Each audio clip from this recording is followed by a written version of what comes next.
Hello everybody, this is the Retro Bear and welcome back to another two-part episode of my long-running series, Desert Island Games, where we drop a YouTube community member on a desert island with some games of their choice, some games that they're not particularly fond of, and a game that they may want to put some more time into.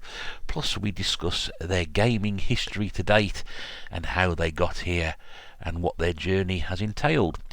And for this episode, I was given the absolute pleasure of sitting down and talking with Snestastic, otherwise known as Pete, and what a great delight it was to have a long-standing community member, a man who's very well known amongst good corners of the internet for his collecting and also his long-standing YouTube channel. It was an absolute thrill to sit down with Pete and discuss his gaming journey and his Desert Island games, and we split this as always over a couple of episodes because it's all these situations where you start talking to people about their gaming history.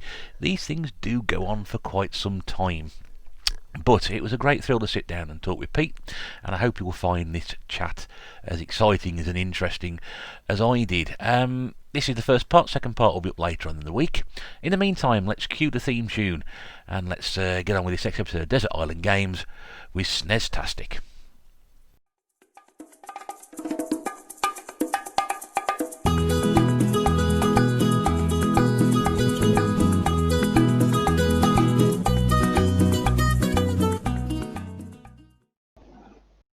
Hello everybody once again and welcome to another episode of Desert Island Games, where we maroon a fellow YouTuber on a desert island with the opportunity to play some of his favourite games of all time, and also a couple of others as well thrown in for good measure.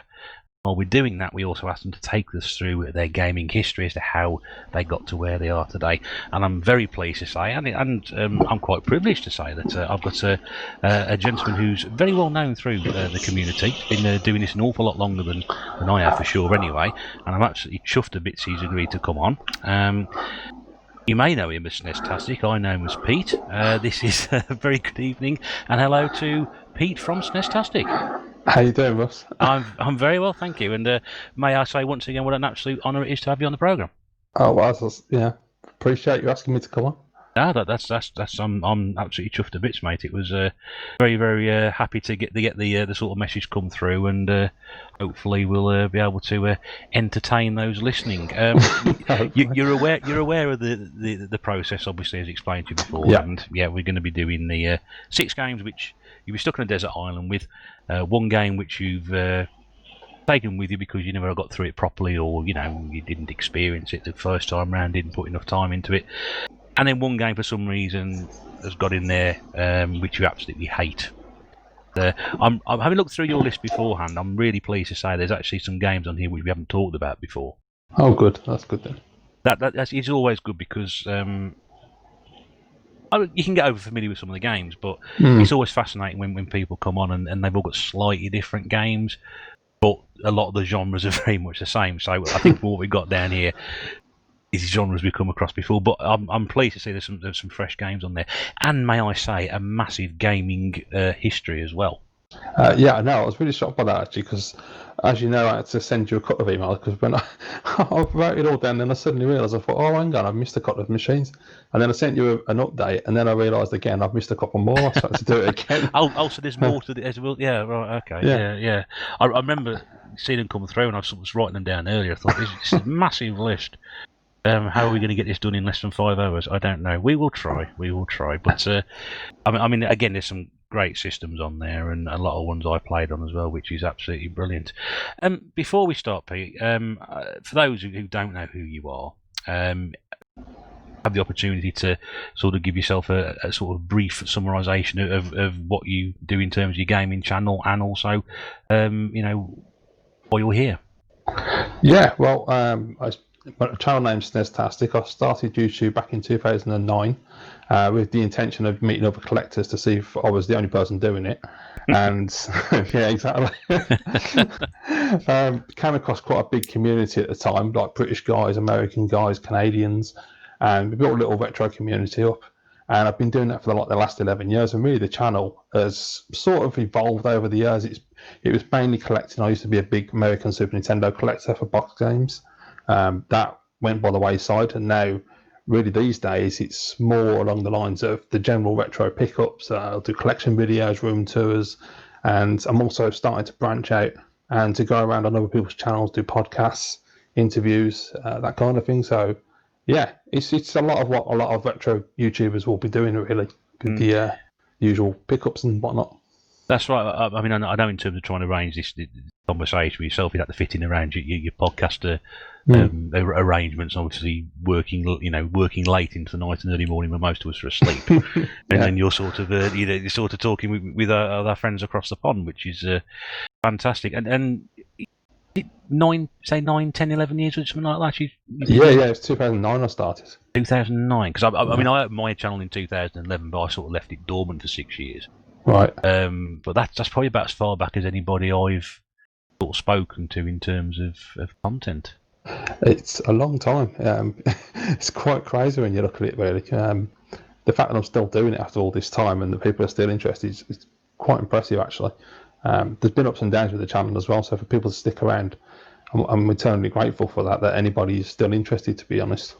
I think you find that as well, because once people get you tack onto a channel and sort of enjoy the content, the loyalty that, I mean, a lot of other channels I've seen where they've been sort of great long periods of time between uploads and people still come and keep tabs on the channel and come back to it. So it's a great community in a way. We all support each other, and as you said, you've had ups and downs on it, and even at the end of that, you're still here, and that audience is still there following you, and probably a lot of them, I dare say, have been with you for a very long time.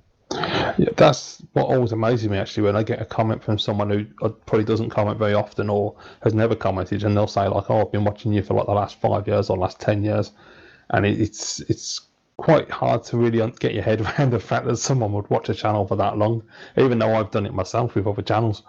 Well, I've done it the same. I mean, I've only been sort of doing this side of you.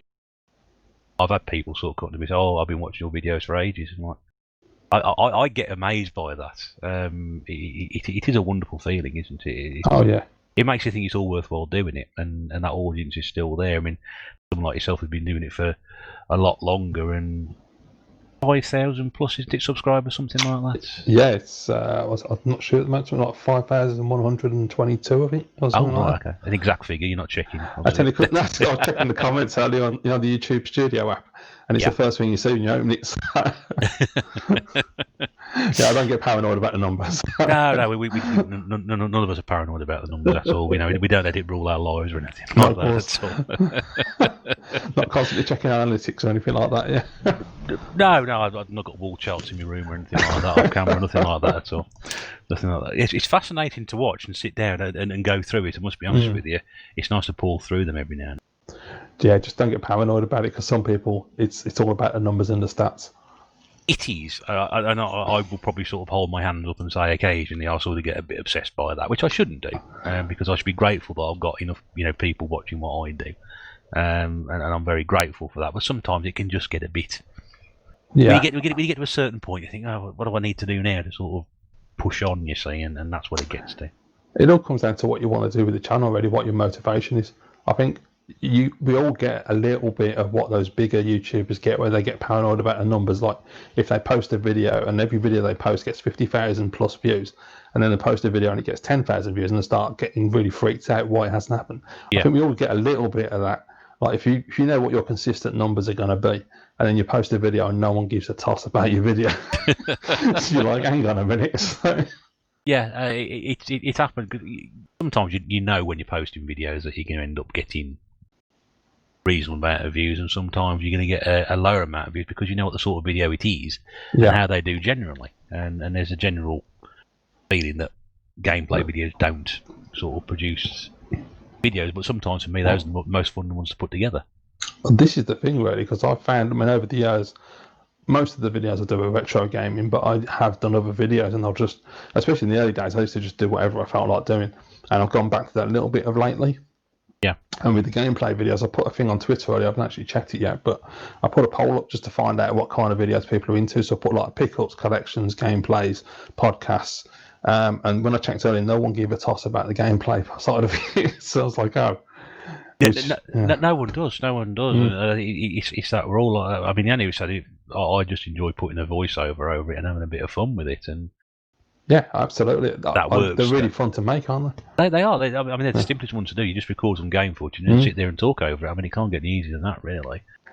It does, but I've got to the point now where, because I've got the ability to capture now as well, I've figured out and worked out how to do all the syncing and stuff, so I can do it like where you sit there with the camera on your face and talk, but it's a lot of editing. So No, I tried doing that and it didn't quite work for me. So I just sort of record the footage and then I'll go back to it and put a voice over it a few days later. But I think a lot of people look for pickups videos, and they don't. You're right, they don't look for the gameplay and stuff like that. Now it's unless you're going to sit there and play the game all the way through, so it's a playthrough guide.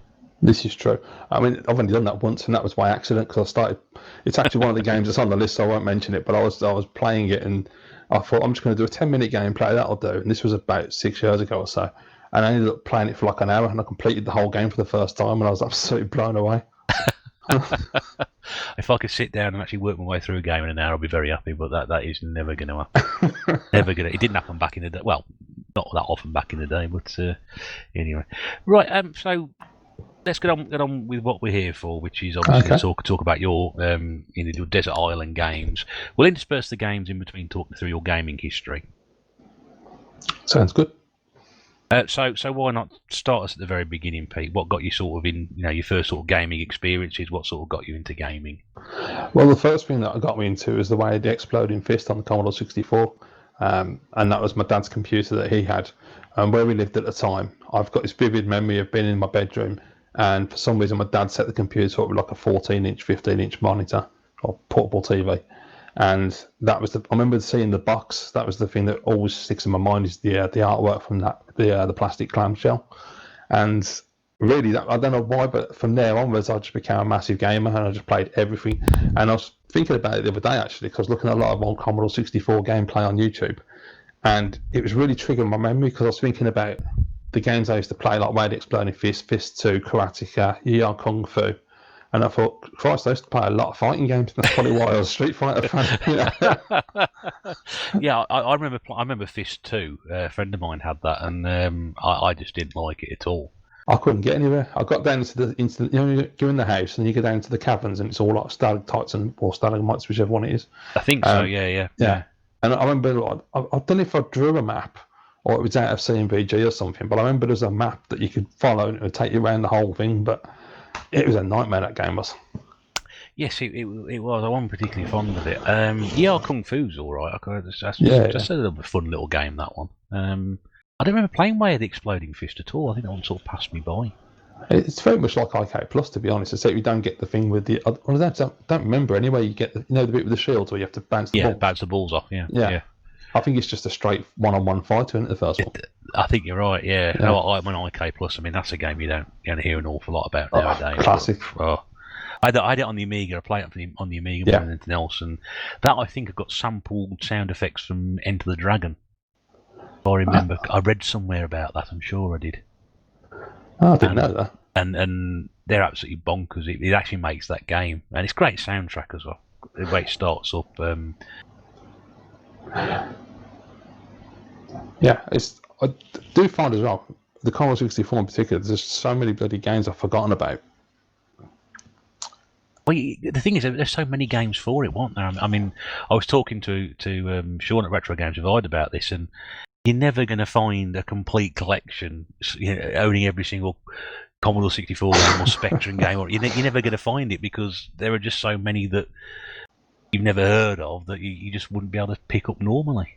Yeah, it's remembering them as well. I mean, for years, there was a game that I had in my head that I remembered playing, and I had no idea what it was called, and I found out, oh God, a couple of years back now, I think it was. I eventually found out from Googling, it's called Potty Pigeon. I don't even remember that one. Oh, Tony Crow, the game, I think, wasn't it? Right. Game developer. Okay. You just basically flying a pigeon and shitting on cars. So it's a bizarre game. Oh, that appeals to a certain, if you fancy being a pigeon, I suppose, really. You can sort of experience it. But, I mean, I've picked up, again, games I've sort of forgotten about. There's one, actually, again, a friend of mine picked up a few weeks ago, Psycho Pigs UXB. Okay, I've not heard of that one. I completely forgot that game existed. I remember seeing it in the magazines at the time, and I thought it got quite a strange sort of game cover and a very sort of strange game advertising to go with it as well. But I completely forgotten about it, and apparently that's a 50 quid game now. 50 quid game, and I have that on good authority. That's ridiculous. Yeah, especially for that era anyway. It amazes me that any of those games are worth money. I understand like the cartridge games, but the cassette ones, Yeah, I mean, it is a strange one. Of course, there's no guarantee after all this time that all that stuff's going to work. But at the same time, I just like having it. I know some of the loading's a bit ropey on some of them. You have to sort of do it 2 or 3 times, but just owning it is just enough now.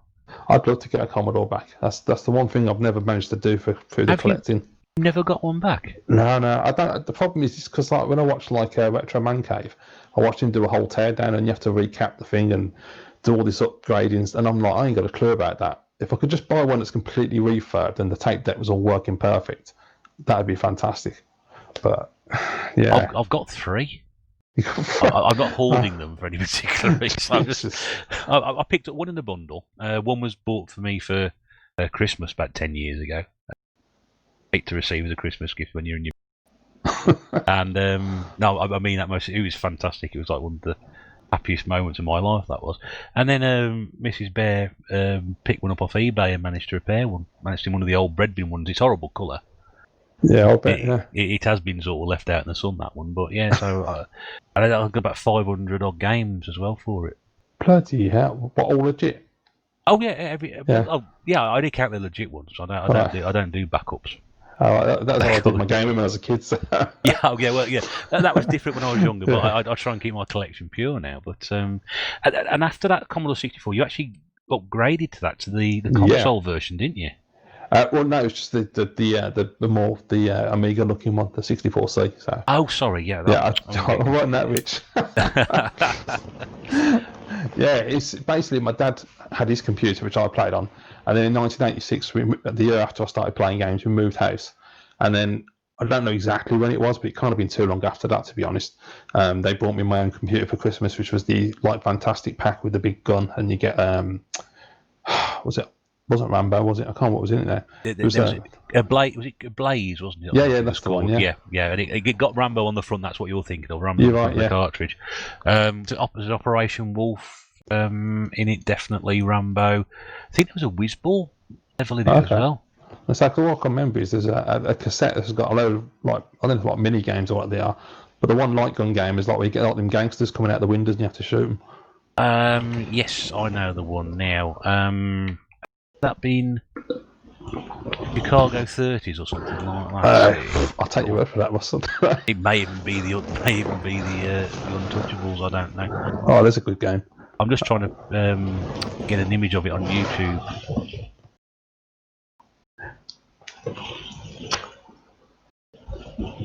Yeah, Commodore 64 Blaze. So it's got on the front. It's got RoboCop. Oh, okay. Looks like there's level from Combat School in there as well. Yeah. And Platoon, by the looks of it. Oh, that's a classic, that is. So you got your Rambo 3, Platoon, RoboCop, Combat School, possibly Hyper Sports level as well, which would have been moving the clay shooting. Oh, okay. So those 5 levels from those 5 games are on that cassette. Oh, did it? Oh, right. Because I only remember that one bit where you just shoot them gangsters. That's all I can remember from it. That might be a different game then. Oh, that's weird.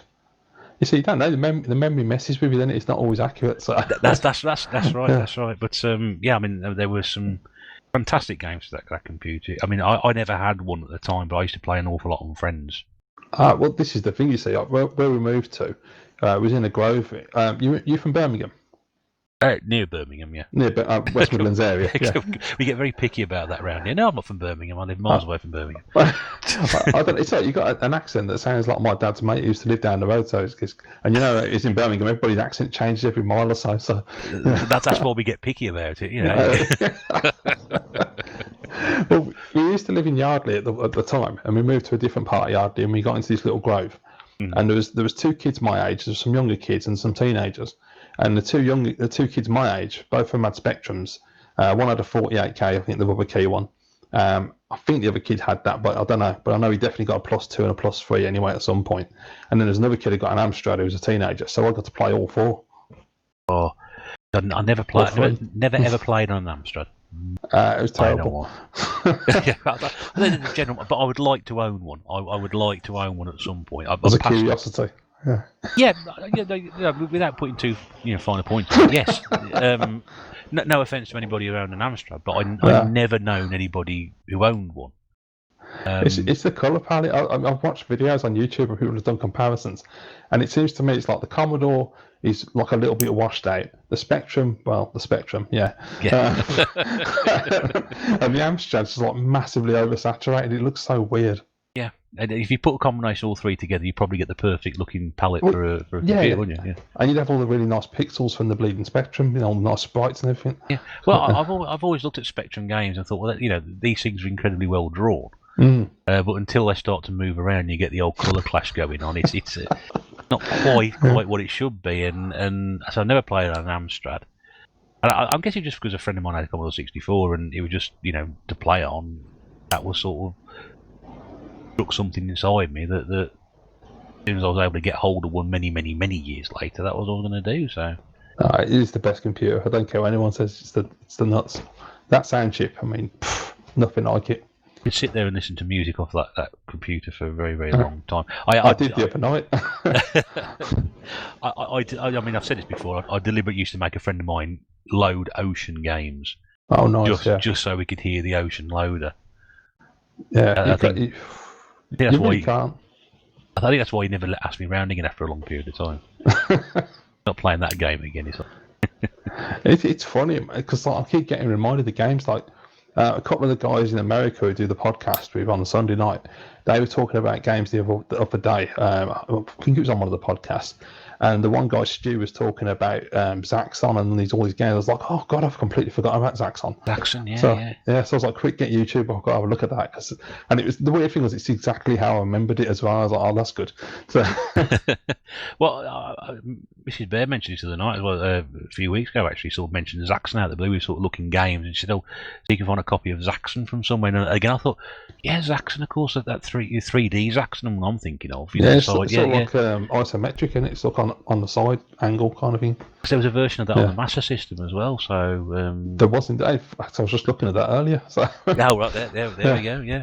I'd imagined it. There we go. See saying Mary plays tricks on you and going back and thinking the games. But there's so many great games for the Commodore 64, but you're never going to get a complete selection. It's impossible. I mean, every time I think of something, I can think of like 50 games, and then another one will pop in my head. Like the other day, someone mentioned it somewhere about Warhawk, and I was like, I know Warhawk, I'm sure I do, and I put it up, and I was like, oh my God, the music, I remember that.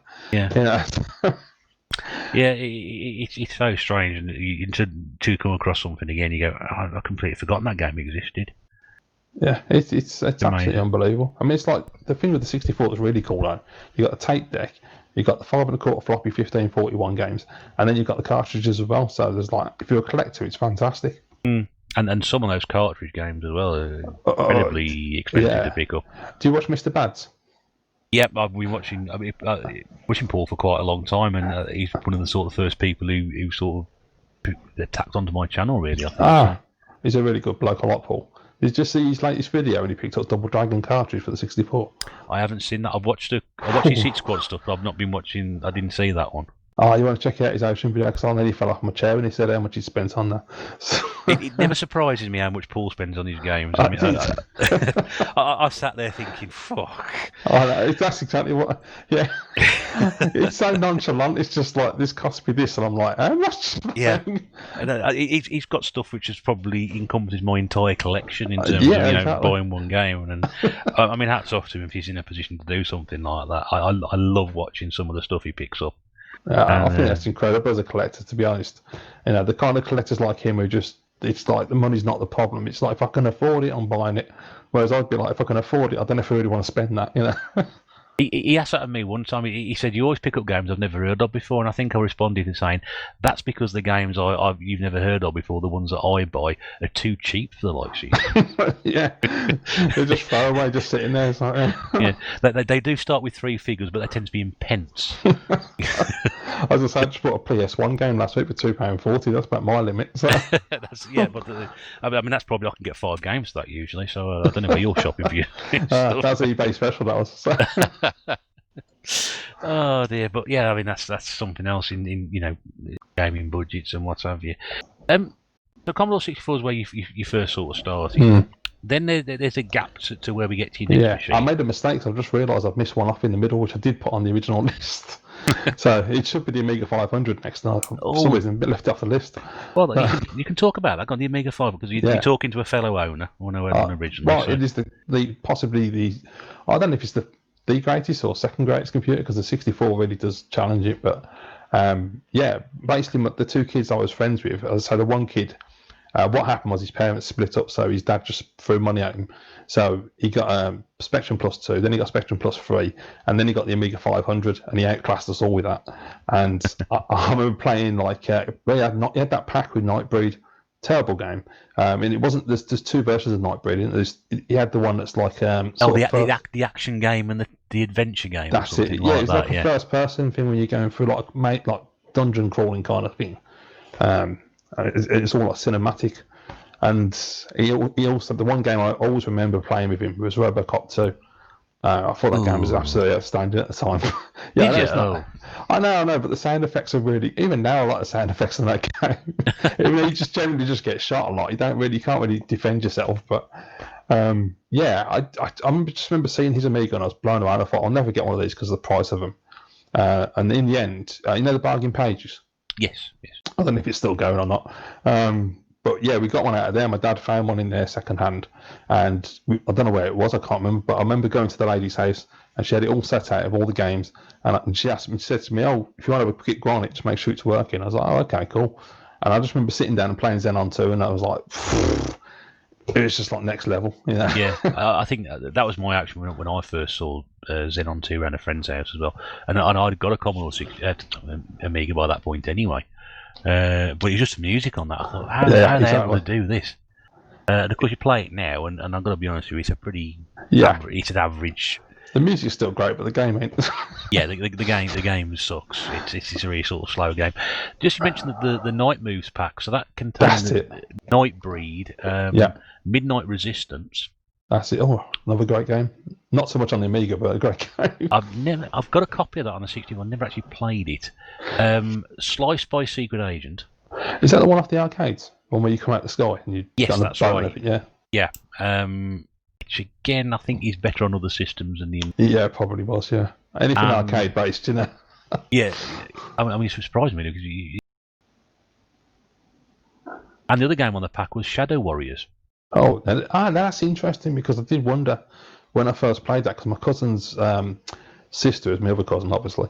Her boyfriend had one, and I remember playing Shadow Warriors on his, so I might have played it on my mate's house as well if he did have that in the pack. I had that actually outright. I actually bought what I bought it. I think I got my mum to buy it for me, and I sort of paid her back for it. But I remember me and my mate Jim used to play 2 players, and I think it was incredibly slow. Oh, it still is, yeah. It's got really quicker over time, does it? Unless you put one of them vampire boards in it might fix it. But I still liked it. I thought it wasn't a bad old beat 'em up, that one. But yeah, I think that's one of them games. It's like really nostalgic, and if you didn't play it at the time, you'd think it was shite now. But yeah, I mean, when I picked my Amiga up, or so my dad picked it up, I got the Batman pack. Oh, nice! Yeah, the classic. Everyone had the backpack, didn't they? Well, round here, when I was at school, I was the only one who had that. Everybody else got their Amigas the year afterwards. So would that be like the 500 plus? I think so, or were they still on the 500 at that time? Because they had the was it Cartoon Classics as well? My cousin had that was. Cartoon Classics, I think, was after the one everybody else got. The one that everybody else got. So the Batman pack would have been Christmas '89. Came with Batman the movie, F-18, Interceptor, and the New Zealand story. Great lineup of games that was. Yeah, it's an interesting lineup, isn't it? Find a random flight simulator in there, but Yeah, it didn't set overly well, but it was great to sort of like fly under the Golden Gate Bridge and Yeah. like that. So I didn't get very far with it, and that giant wheel used to have to sort of like complete waste of time. The one that everybody had the year after me was the one with Days of Thunder in it. Oh, right, okay. I think it was Back to the Future 2, Days of Thunder, and something else. And then I think the cartoon classics came after that. I think I don't know if it is because I haven't played it since, but I got a vague memory that Back to the Future 2 was actually pretty good on the Amiga. I might be wrong on that. Your memory's playing tricks on you. Is it that bad? Yeah, it was terrible. It was terrible at the time. I did a demo off one of the Amiga magazines, and I remember thinking, this is rotten. This is absolutely terrible. Oh, that was it. That was called the Screen Gems pack. That was it. That sounds familiar. Yeah. And that came with the deluxe paint. Days of Thunder, which was a horrendous racing game. Was that 2D or 3D, that one? Sorry? Was it 2D or 3D, the Days of Thunder? It didn't make any difference whether it was 1D, 2D or 3D. It was still terrible. It was. If you played Indianapolis 500 on the Amiga, that was a racing game sort of done for the cockpit 3D. Right, got you. And it was brilliant. So it was an Electronic Arts game. Even I think the Formula 1 Grand Prix version on the Amiga by Jeff Crammond was better than this one. Right. But this was just a terrible racing game based on a terrible Tom Cruise film. I don't know why they bothered. I've never seen the film, actually, to be honest. Right. Oh, have you not? Yeah. No, there's a few of his films, and then like Top Gun and all that. I've never watched them. Wow. I know, sacrilege, but if you're not going down that road, there's a lot of films I've not seen that people go, why haven't you watched that? And I'm like, I just don't care. I wouldn't go out your way to watch Days of Thunder. You'd be wasting your time, I think. Yeah, it didn't look too good at the time. That's probably why I didn't bother. Yeah, and back then as well, it was down to my dad because he used to get them from the video shop. So. Oh right, well there we are. Back to the Future 2, which I've said is a terrible game. Shadow of the Beast 2. Not as good as the first one. I never liked the Caveman. I thought it was a bit crap. I just couldn't get into those games. I felt they looked fantastic, and it was a great way of showing an Amiga off, and the sound, the music was great. But and the parallax and all that, yeah. I think it's one of them where it's a lot of people. I mean, they could genuinely think it's a brilliant game, but I think a lot of the time it's like people when they talk about Amiga, it's automatic to say that, and it's just like, oh yeah, it's such a great game. You play it, and you're like, it's all right. Yeah. And then the other game in the pack was Nightbreed, which they obviously had an abundance of, because they're still giving it away free a year later by the sound of it. Yeah. Yes. Graphics were nice, but yeah. Yeah. But I mean, it was such a great computer. I mean, I had that was the first sort of computer we had in the house. So for me, it was the greatest thing ever. And I've since got one. So I've all got a 1200 as well, which I've managed to acquire years ago. Have you modified any of them, or you just kept them stock? No, I've just kept them as they are. Oh, okay. You're not refurbed or capped anything like that? No, but I know some of you might have a go at that for me. Oh, that's good. Yeah, because it's always best to preserve them just to be on the safe side. Yeah, because I said that I've had them quite some time now, so they probably need looking at and testing to make it. Yeah, I mean, it was my sort of growing up and playing games on it. I can't fault the 500 at all. I thought it was fantastic. It really is. It's just one of the best machines ever made. Yeah, I always feel sorry for the Americans. I know some of them got it, but they really missed out on that one. It was interesting when I got my 500, everybody else at school who had a 16-bit computer, not a console 16-bit computer, they all had STs. Within the space of 12 months, everybody bar one had still got one. Everybody had switched. Everybody had been given Amigas, or they'd had an Amiga instead, or the ST was sort of like put out the pasture, and they had a 500 the following Christmas. There's just no comparison though, really. I mean, even now, I know, like they'll argue that if you're a musician, the ST, I think was it the STA? I can't remember, the one that's got the MIDI chip in it. That one's supposed to be like the absolute nuts. But the Amiga it's far superior in graphics, music for the games. The games that were put on there's some absolutely incredible titles on there. And all the memories as well with the modding scene and the demo scene and all that. So, well, yeah, that's it. And to me, having played on one and the other, and comparison, yeah, I get very very fond memories about playing on that. Yeah, it's just everything about that machine to me. Even little things like the sound when you put the disc in the drive. When you get that snap noise, or when it starts accessing, the lights flashing, and there's all these little things that go with it. You got used to the sound a certain game made when it was loading up. You'd hear it the first time, I think, crap, there's something wrong with that sort of thing. It's buzzing away there, and then you sort of stick it in, and you get used to the words and the clicks of the drive. And Yeah, this is why emulation. I mean, as good as it can be, it never replaced it for me because it's like little things that you can do. So, like a little thing for me would be like when you have a multi-disc game. If you haven't got if you don't have an external drive, you just got the main drive. Is popping the disc out and then sticking the other disc on top of the Amiga and having it just sit there while the other disc loading. Yeah, and it's just like little memories like that, you know. Oh, the second disc drive was a godsend eventually. Yeah. Especially playing Monkey Island. Monkey Island, yeah. Yeah. Oh, it's bad enough you've got to change the disc over for a second game. Mind you, not as bad as a Commodore 64 game. You had to load the game in, and then when you got to the end of the tape, you had to turn the tape over and load. There was just a loading screen. You then press play, and then it said, right, turn the tape over and load side B in to where the game was. How do you get on with the Commodore now? Does it load okay? Because I always wondered if, because we had so many pirate games, that's why the heads used to go funny on the cassette. They're going to have to keep changing it. Well, I've got about 6 ATA cassettes I've acquired. So if one doesn't work, I'll try it again, and then if not, I'll swap the cassette player over and try another one.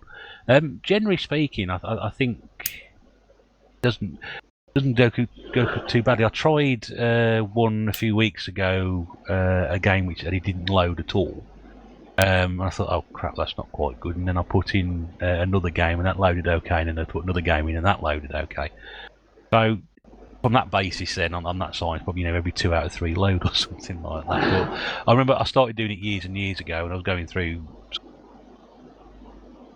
2 out of about 12 that wouldn't load. So it's a reasonable hit rate. But I got my Spectrum out a few weeks ago as well, and I tried loading one game, and it didn't load first time. I put it back on, didn't do anything else. Just rewound the tape, started again. It loaded the second time without any problems. So you just got to look after them, really, and do it. But yeah.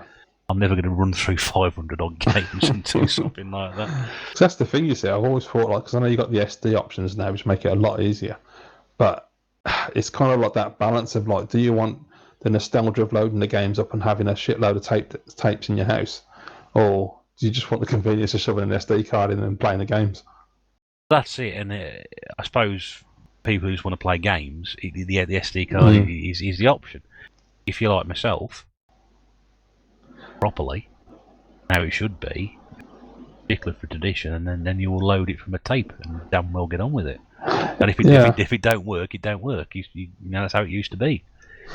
It's also, I think, because I look at the 8 and 16-bit computers, and most of the stuff I had was pirated. I only had a few originals, and so the artwork and that doesn't really mean much to me because I never saw it.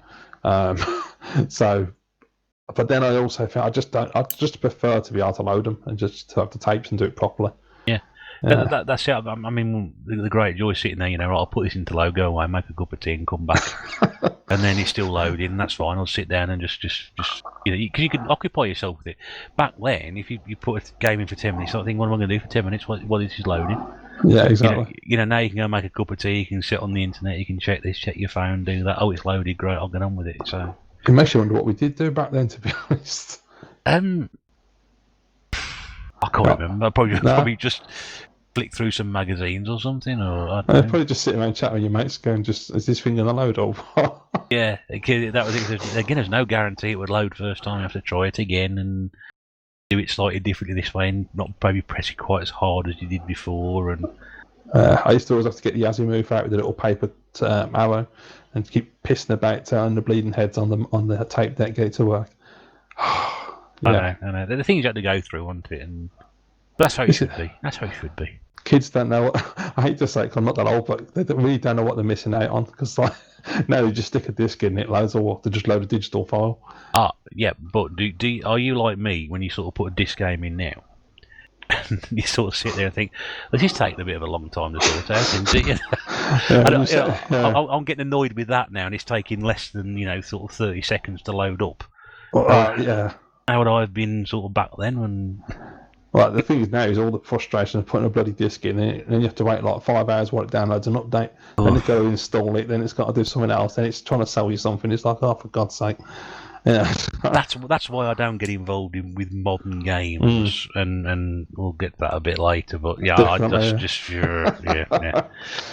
So after the 500, where do we go after that? After that, it was the Super Nintendo. So is this where your channel name comes from? Yes, absolutely. This is why it's my favourite system, because this was the first system I actually bought myself.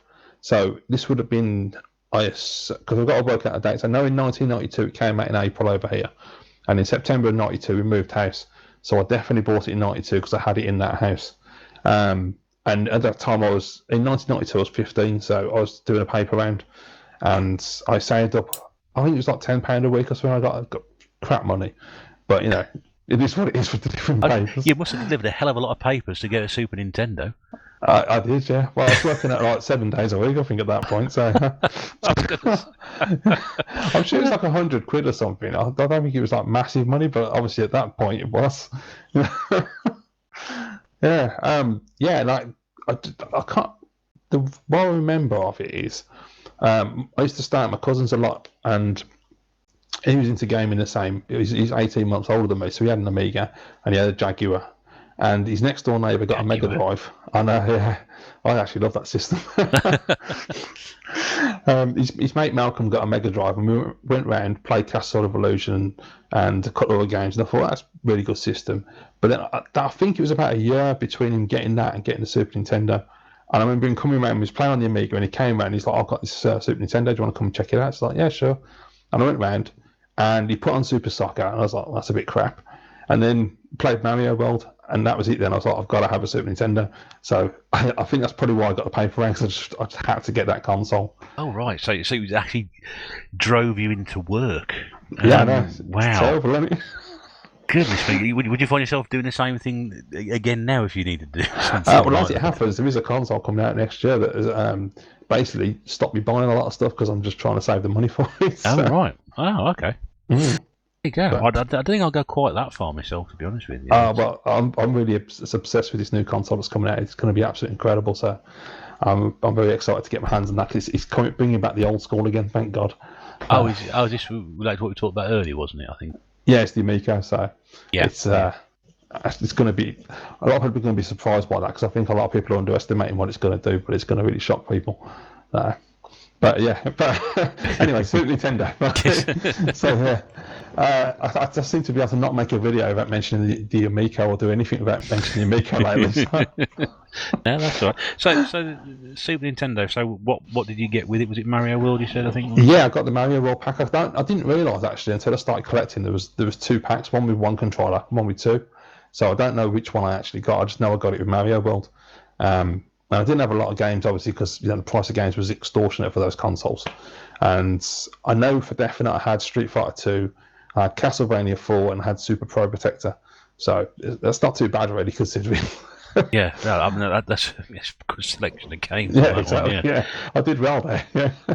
I mean, yeah, I a friend again. I didn't get one of these until years afterwards, but a friend of mine had one, and I won't sort of spoil because we got one of the games on your list. Is one of the games that they got as well. But yeah, right. They had all the major titles, and I remember seeing Mario World for the first time. I was like, wow, this is phenomenal, wasn't it? Yeah. I didn't inspire me to go and do paper round. Mind you, I was only a couple of years older than you at the time, so.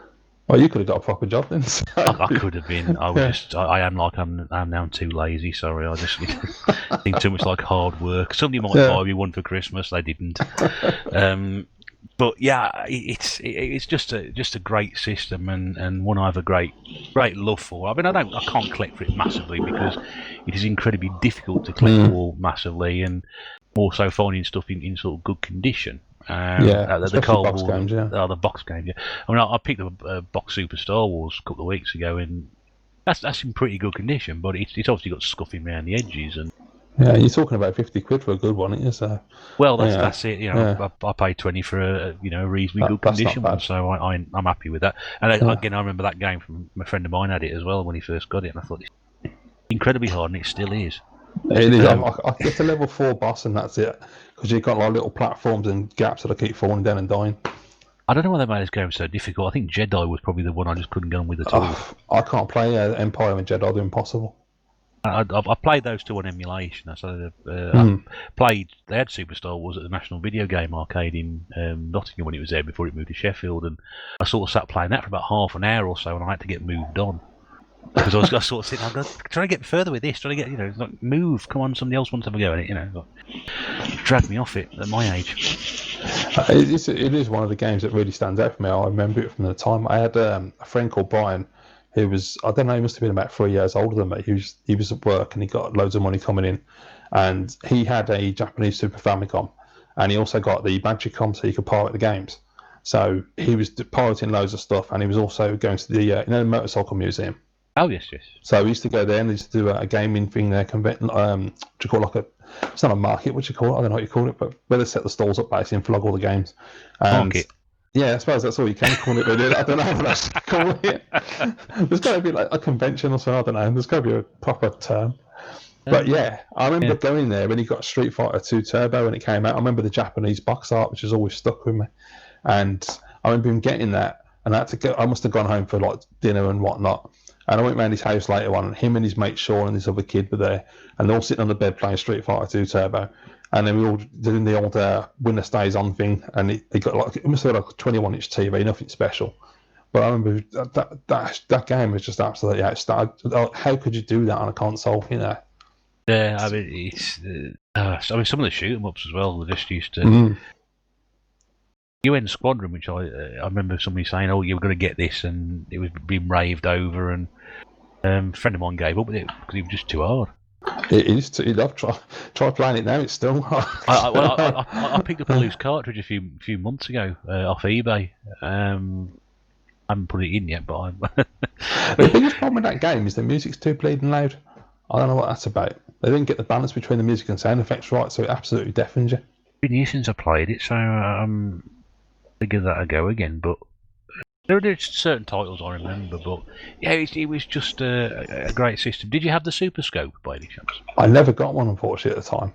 I've had one since I was become an adult, and even though it don't really work too well because obviously the body's too big for it now, but it's still really, really good. Actually, it's quite effective. I find like you're better off not looking down the sight though. You're better off just doing it by eye and just looking at the TV and just moving the scope. Blasting away, yeah. Yeah, like any normal light gun, Because I picked one up a car boot loose years and years ago, and I didn't realise until a few years ago that you actually needed the sensor to go with it at the same time as well. So I mean they're readily available, so I will probably get one at some point, and the cartridge to go with it as well, because I couldn't up either. But it's weird, no, because that's always the bit that's yellow for some reason. It's always the sensor. Yeah. Did your console suffer from yellowness, or did you keep it well looked after? Well, I haven't got one at the moment, but at the time, yeah, it would have been fine. It's weird actually. I know at the time I don't remember it ever being a problem back then, but as we've gone on through the years, it seems to be a bit of an issue. Yeah, funny you should say that, because you would never have considered it at the time, and indeed with anything sort of like Commodore 64 or I mean my Amiga 1200 is the colour of mustard. I don't know what they did to it beforehand, but it's just not the right colour. You can buy a new case now, though. Oh, that's something I shall do. But you look at yellowing now on consoles, and you think it's a massive problem. It puts people off buying them. I mean, the states some of them end up in. You can understand it, but back then I don't remember it being such a massive issue. And it would have been a manufacturing defect back then. They're pretty recallable. You could have. Yeah. So. Big part of your life, the SNES. Massive part, yeah. It's a phenomenal system. It is a good system. We mentioned just very, very briefly about little things like the loading on the sound the disc would make on the Amiga. Yeah. For me, the best thing on the Super Nintendo is that eject button. For me, it's the power button because it's really stiff in it, and it goes bang when you press it. It's so cool. That's it. No, I like the eject button because it just pops the cartridge out. Like, you get that sound of the rattle of the cartridge when it drops up. Yeah. The little things, isn't it? It's little things, Pete. It is, and that's what a lot of modern consoles miss out on, all these sort of things as well. That's right. Because they might beep at you, and that's about it. But Yeah, the character and personality of it. Being the character and personality, your next console, which I've got listed down here. This was the Mega Drive, which was a very brief one.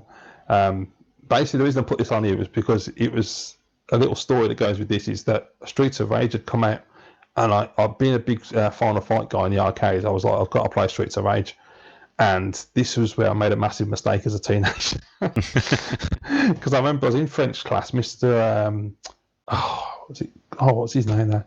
I forgot it. Anyway, no one gave a toss about French at the time. And so we still just sit around pissing about his lesson all day long. And it used to drive me insane. And I remember there's this kid called Rafe, so I used to be in the lesson with.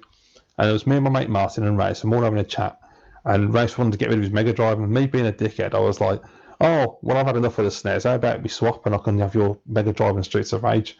And of course, I had to go home. And even though I paid for it myself, I had to say to my dad, can I do this?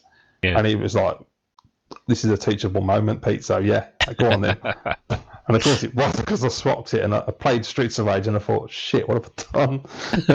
I mean, the game's brilliant, but after that, I was like, why did I do that? So you learned the hard way then. Oh, yeah. But I mean, as an adult, I think I've given the Mega Drive a lot more of a play now, like since I've been a collector. And I found like a lot of games I was not aware of. And the system's absolutely fantastic. I still don't think the sound is as good as the Super Nintendo, but that's always a personal choice because I know some people say the Mega Drive's got the arcadey bassness, whereas the SNES is too synthesized, so it is a personal choice. But to me, Super Nintendo. I would probably err on the side of the Mega Drive. It's one of my favourite systems, anyway. Oh, okay. So was that your main system at the time? Was it? Well, no. Again, I never had one. Right, so just the Amiga all the way through. I had the Amiga when I was 14, and then that was all I had. Until I bought a PS1. Oh, right, okay. When did you get PS1? 97, I think it was. Oh, same as me. That's weird. But the Mega Drive, a friend of mine had one. About 2 or 3 people at school had one. And I'd always wanted one, and I had an opportunity to buy one when I was at college in 94, I think it was. Bought one off a guy with a bag full of games for about 50 quid. I think he just bought a 3DO or a CDI at the time. I can't remember. I hope it was a 3DO. Yeah, well, either way, I remember playing it thinking this isn't particularly good, to be honest with you. I don't know. Give me the Mega Drive any day of the week. But I just saw the Mega Drive. It's got so much character about it. I love the old style, the Mark 1. Yeah, the Mark 1, yeah. Yeah, the whole look and feel of it. Even the game cases are just iconic looking, and so many great games for it. And probably my biggest regret, I had in this bundle of games I've got Rocket Knight Adventures. Oh, nice. Which I think goes for about 60 quid or 50 quid or something like nowadays, and I got rid of that. Traded it all in again. So, but I love it. The Mega Drive, I just cannot get enough of. So much so I bought the Mega Drive Mini, and I didn't really need to buy the Mega Drive Mini. But because it's the Mega Drive, and there are games on there which I will probably never own. Yeah, that's the advantage of the minis, really, isn't it? Because at least they are putting a couple, not so much with Nintendo, but I mean, at least with that one, you are getting a game that you're not going to be able to pay for. That's right. I was going to ask your opinion on the SNES Mini, actually, because have you picked one of those up or not? Yeah, I thought it was terrible. I literally had it for 2 weeks and sent it back to Amazon. So really? Oh, yeah, I thought the emulation was shite. I mean, the problem is, those games do not translate on a modern TV. I don't care what anyone says. I'm always told, oh no, they look fine. I'm like, they look bloody terrible because it's not designed for a modern telly, it's for a CRT. And so they always look flat and just like really shitty. I don't like it at all. I think, at the end of the day, if you're not interested in collecting and going back and having all this nostalgia and owning the actual hardware, then you just want to play some games. They're absolutely brilliant. Just my best mate's got one and he absolutely loves it. But, for me personally, no, I think it was terrible. So. I mean, in terms of Mega Drive Mini, I got mine for about 50 quid, which was probably about as low as I've seen it, or just lower that, I think. But the thing is, if people have a box Mega Drive one on its own now, it would cost you the best part of 50 quid anyway without the game. Easy. And the best, yeah. Especially if you get like the Alter Beast pack. You're talking 150 for a mint one.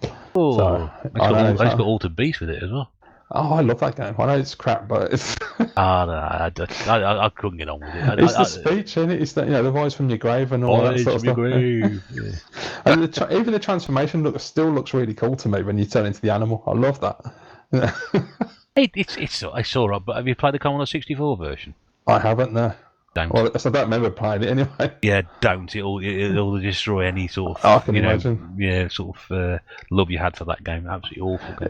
See, the thing is, I was going to say, like, the best thing about that era, the SNES and the Mega Drive in particular, is there's so much variety of games on both of them, and they're so different in their style, whether it be the graphics, the music, the games you got the same game like Aladdin, for instance, that everyone mentions, is completely different on both systems. So there's all, it's a cracking game as well. Yeah, and at the time you had really good choice. There was a reason to own both systems, and as an adult now, we can go back and collect both. It's fantastic. And you're absolutely right. And when you think in terms of sort of the game library as well for both machines, minuscule compared to what we get nowadays. Absolutely tiny game library. That's a lot of shit that gets put out today, don't it? Well, there is that. There is that, and I'm surrounded by quite a lot of it. Saturday here, don't start. It has its benefits in places. Yes, you're absolutely right. But yeah, I love the Mega Drive. I mean, I love the Super Nintendo as well. I do the Mega Drive over the two, but it's a close run thing, and yeah, I know a lot of people prefer the Mega Drive, and again with this early 80s 90s stuff, we were all kids, so it's really the system that you had is always going to be your favourite no matter what. Even if you do like the other console, you're always going to favour your system. That's right. Can I briefly get in my grey Mega Drive story again? Oh yeah, go on then. Because when the Mega Drive first came out, it was been advertised in CMVG that you could buy grey Mega Drives from abroad. Right, okay. Is that like a grey import? Or? Yeah. Now, of course, at the time, we thought they were grey, as in colour, and they were like double the price of what the European ones would be, like £400 import. And we said, I don't want a grey one. And we didn't realise that the grey meant import. Yeah. So there we go. Was that like Special Reserve or something?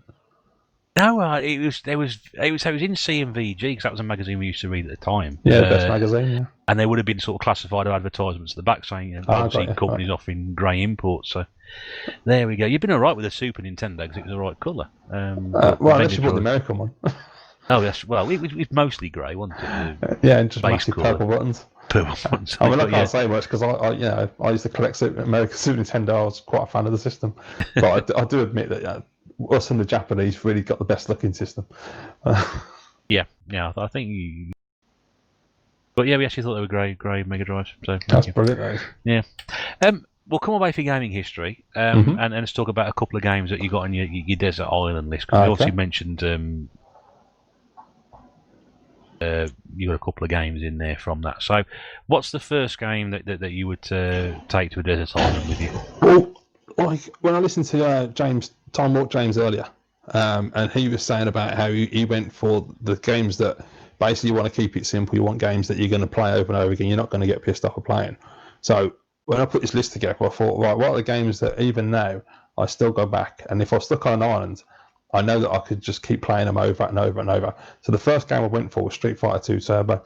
Now, admittedly, you do need someone else to play it to get the most out of it, but you're going to be on your own, aren't you? Yeah, exactly. But there's just something about the single player experience with that game. No matter how many times I play it, the sound effects, especially Turbo, because you get all the extras. So you get the speech when they're going on the world map. You get all the different costumes. You can play with what they call the bosses. You can use the bosses to fight. I think you can even, if I remember correctly on Turbo, you can have like Ryu versus Ryu and Ken versus Ken and whatnot as well.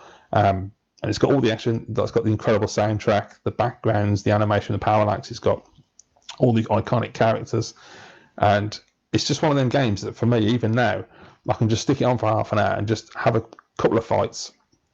Complete satisfaction, takes you away from everything.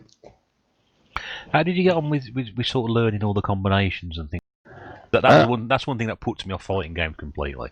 It's not that hard with that game, especially because I only play as Ryu anyway. So you've only got to learn how to do the fireball, the dragon punch, which is always the one that used to do my head in. I couldn't do that when I was young, and the hurricane kick and all pretty straightforward because you just like the fireballs from the you go down and then roll it round to the right and press the punch, or roll it back to the left and use the kick to do the hurricane. It was only really the dragon punch, which if I remember correctly was, say you're facing to the right, you move right, then you pull down, then roll it all the way to the top and then press the punch, which is a pain in the ass to do. But yeah, it sounds. I'm getting a migraine thinking about that. It's not like Mortal Kombat when you got to try and work out how to do the death moves. I could never do that. Oh, neither could I. I just worked my way through kicking and punching. Yeah, and exactly, get as far as I could go to without having to do any special moves. Because I just couldn't be bothered to sit there and read the manual and work out how to do it. It was mostly uppercuts for me with that one.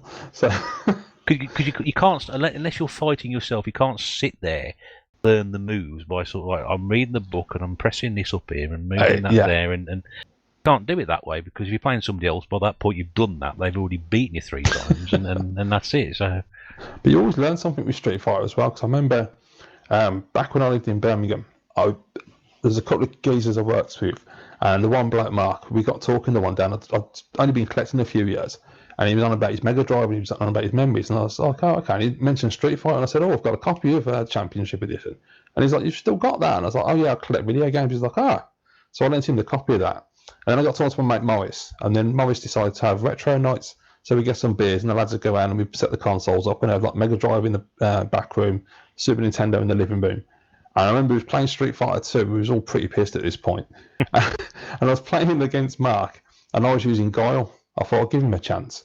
So we're having this fight, and I don't know if you know, but with Guile, when you jump in midair, if you hit the shoulder button, you'll grab the other person and just slam them to the ground. I used to dream of doing moves like that, but Well, I did that to him, and he freaked out because he'd never seen it before. He didn't know you could do it, and he's running around the room going, "How the hell did you do that? What the hell was that?" I'm like, "Just hit the shoulder button." Yeah, that would be like me. That would be me, literally. I would be doing that. I'd be sitting out at the window screaming down the road, "I've pulled a special move off at last." Yeah, it's a really funny moment. Just really made me. I remember that night as well. We ended up playing Alien Storm on the Mega Drive and all.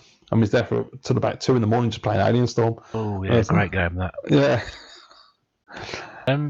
So why Turbo over everything else? Is it because it's got all the extra features with it, or? Yeah, I think for me, it's because it's a step up from World Warrior, because World Warrior is really slow and doesn't run very well on PAL systems, and it's just lacking everything. You haven't got the voices on the world map. You can't use the bosses. There was you don't get costume changes, so yeah, you get everything in Turbo. And if you go to Super Street Fighter, they completely gimp the audio, and the music's really shit and tinny. The sound effects are god awful, because like in the first 2 games, when they hit each other, it's really bassy and you really feel it. Whereas in Super Street Fighter, it feels like they're just slapping each other. It's absolutely awful. But it has got the best graphics, Super Street Fighter, so it's a trade-off. And for me, it's the audio that really wins. Have you played the Championship Edition as well? Yeah, I played the Mega Drive version. It looks alright. Don't sound so good, but it looks so. I got very excited because I found out the car boot years ago, and I thought, I must grab hold of that, even though I don't actually like Street Fighter 2 in any shape or form. But it was too good an opportunity to pass up. And then I also picked up World Warrior on the Super Nintendo loose cartridge for a couple of quid. And I immediately let my mate know that, because when Street Fighter 2, £65 on it. He again at the time he would have been sort of 17 years old, so I don't know where he got the 65 quid from at the time, because he was like me, he was a lazy sod, he wasn't working either. And I sort of said, I've managed to pick my copy of Street Fighter 2 up, it's cost me £2, but yeah, 65 quid he paid for that back in the day. It's funny because it must have been like Nintendo magazine system or something. A few years ago I used to buy quite a lot of magazines, and I remember seeing an advert, I think it was Rumbelows, and they had Street Fighter 2 Turbo for £90. I was like, how the hell did anyone buy that? Yeah, that was. We went about the price of games nowadays, but back then they were. Yeah, and they're going to go up next generation apparently. Well, they are now. I mean, we've got that slightly tangent, but I think relevant to what we're talking about. But yeah. that new sort of Mario Switch game that came out. Oh, what a con that's been! Asking 50 quid for that. I can't. I'll tell you something. I mean, I talked about it in my video on Friday, but the 3D All Stars is just Nintendo taking the piss massively there.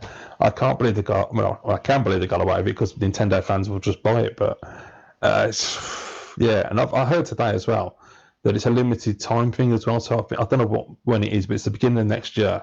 They stop selling it. I think it's March. Yeah. How dumb is that? I mean, what are they playing at? I mean, all they're doing is creating artificial. Limitations based. Instead of doing limited run, they're just going to do it themselves. It's dumb. Well, I mentioned this in our podcast before, I think episode 22.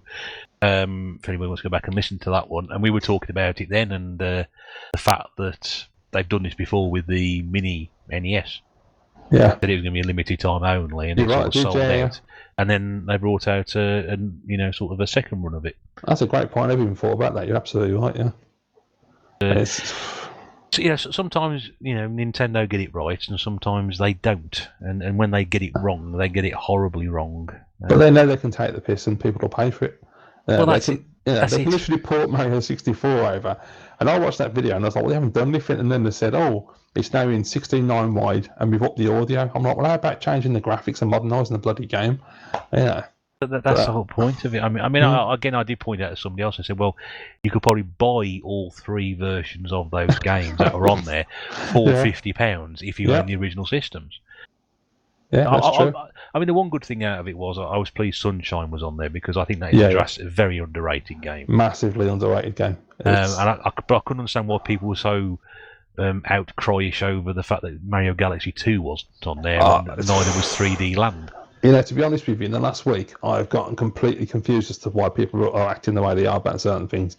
Whether it be the 3D All-Stars, everyone's losing their shit over that. I'm like, it's just a load of ported games. You get Sunshine, which is great, of course. But Sunshine and Galaxy, GameCube and Wii, so they're probably 480p, so it's probably really easy to upscale them to like 720, 1080 or something. But Mario 64 is, and obviously that's like, I don't know, what would that be, like 240p or something? I know it's really old, isn't it? Yeah. So, they could have really done more with that. And then I'm looking at people losing their shit over PlayStation and Xbox, and I'm like sitting there going, what the hell are you getting excited for? There's nothing there. It's just, I'm usually the person that's like going mad and making videos and going, I can't wait till the new consoles come out. This time I'm just sitting there going, this is a load of shit, and they're just trying to con you. Yeah. The fact that Mario 3D World isn't on there is the fact that it's already on the Wii U anyway, which is in HD as it is, so you don't need to put the updated version on them. That was the only good thing that came out of the whole bloody press conference to me. It's like, thank God they finally put it on the Switch. Yeah. I don't know. Sorry. We've digressed, but we said we did with a few tangents, but that's always a good thing. So sticking with the Super Nintendo, so Street Fighter 2 Turbo, first game on there. Your second game, you mentioned it earlier. One of the best games ever made. Yeah. And a game series that I haven't played a huge amount of, and I say a huge amount, I mean at all, really. Brief had a few soirees into it, so this will be Super Castlevania 4. Super Castlevania 4, because everything was super back in those days. It was on the SNES. If you look at the list of SNES games, when you get to the Super section, Jesus Christ, it's like literally everything. Yeah, but sometimes it was a case where it wasn't actually super, was it? Super Soccer was not super. No, I don't care what anybody says, I don't care what anybody says. It'd be interesting. Well, I don't know why Sega didn't do Mega for anything. I also did Mega Toric and didn't know that was about the only one I could think of. Well, they did bring up Mega Games. Mega Swift. Yeah, the Mega Games compilations. There's 6 of those, I think, or something like that. And Mega Sonic. That would have been really cool. Yeah, it's strange they didn't do that. Yeah. Or Mega Brian Lara's Cricket. That's another one. That'd been quite good, Super Castlevania 4 then. Why is this on your list? Because it is fundamentally one of the greatest games ever made, and if you've never played a Castlevania game, boss, this is the one to play because it's a really good introduction. It's sort of like I don't know if it's a completely remake or not of the first game, but basically it's got a lot of similarities with the first game. I'm not sure. I think they've remade it and added a few extras in there to make it like a modern game. And update the graphics and all that, of course. But it's just, no matter how many times I play that game, it's just phenomenal. The level design on it is incredible. Unlike any other Castlevania, because I played Castlevania 1, 2, and 3 on NES, Castlevania 4 and Dracula X on the SNES. And 1, 2, and 3 in Dracula X, you can't whip in any direction, you can only whip forwards. And it really screws the game up. Whereas on number 4, you can whip in front, above, below, diagonally, wherever you want to whip. So it allows more options for when you're jumping and going from platform to platform and taking out some of the creatures and like the little plant-based things that try and attack you. And it's got a lot of secrets as well. You can bash the walls and find chicken to get health. And you get to fight Dracula and Frankenstein and Medusa. And was it a 3-headed dragon? I think it was, that flies around at one point after defeat. And there's all these little graphical touches that it does in the game, like the whole room rotates in one level, and you have to hold on. You have to throw your whip, grab them onto it's like a hook, and you have to hold there and just hold the button down while the whole room rotates, and then drop him onto a platform. Absolutely phenomenal when you see that. And there's a level with candles as well, where there's a chandelier swinging back and forth, and you've got to time your jumps right. The game's absolutely outstanding. It's so detailed. I mean, I don't know what everybody thinks about that, but I'm sitting here thinking, yeah, I've got to play that there because you've described that as. So I'm thinking, yeah, Dracula, Frankenstein, Medusa. I've got to play this game. Yeah, it's a system. I mean, I played the first one on emulation. I played Legends. Is it Castlevania Legends on the Mega Drive? On the Mega Drive, it was New Generation, New Generation, Vampire's Kiss, and there's another one because it's got a different name here, America and Japan. It's all Bloodlines in America. That's what it was. That's it. I played Generation on Mega Drive. It's really good though. It's a good, decent game. Yeah, I was getting into it. I was just recording some footage from my video, and I thought, oh, that's quite good actually. This. And then I think I played, because I got PC Engine Mini, I played Rondo of Blood as well, which I thought... Yeah, which is Dracula X on the Super Nintendo. So, what a start to a game that is. Oh, yeah. Brilliant. Yeah. The music as well in these Castlevania games, the music is some of the best soundtracks you're ever going to listen to. Yeah. When I've played it, I thought I really must sit down and play more of these, but I just never have done, so it's my own fault. I'm definitely missing out on and they're really challenging as well. Yeah, you get. That's what I love about Castlevania 4 is that it's not like a lot of games now. It's not just hard for the sake of it. It's got a really nice balanced level of difficulty. So as you go on, it gets more difficult. But it's always one of those games from that era that when you die, it's your fault that you die. It's not the game. Except for one bit where there's a cog that you have to. It's sort of like it's just below the not the ceiling. It's like the platform above you, and it rolls to the right hand side. And you have to time the jump right. And if you don't, you'll fall down a hole, and it's a right pain in the arse. But besides that, the game is absolutely. I definitely recommend it, especially as you played the others, because when you play, I believe Rondo anyway, you can only whip in one direction. Is that right on that one? I think you just whip in front of you, can't you? Didn't play it that much to remember. So. Well, I know you can on Generations anyway on the Mega Drive. So with Castlevania 4, once you have that freedom to throw that whip anywhere you want, and and you can swing onto platforms, honestly, it's a game changer compared to the rest of them.